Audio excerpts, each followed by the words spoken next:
Ja chcem pekné napísať a ty čabeš myš.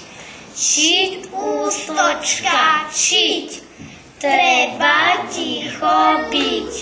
Počujete, mačka badie, kde len má tu niť. V mojej hlavke, oj, starosti je loj. Ale zajtra čaká škola, seď už psíček môj. A je ako strecha domu, ktorú víta Anička. Beje ako puchta sladká, ktorú pečie babička. Ceje ako mesiac, ktorý cúva po nevíčku. Deje ako pekný cúva za malým kríčku.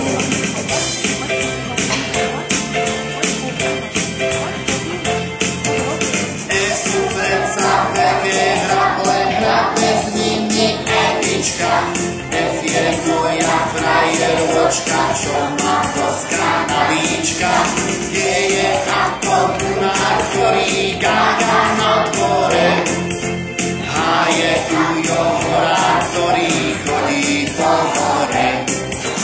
Písmená sú veci, ktoré ešte nepoznáme. Veľké, malé, dlhé, krátke, už to skoro máme. Ceje ako citrón žltý, pije slnka lúč. Tak sa aj ty s nami čítať uč.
Usmíva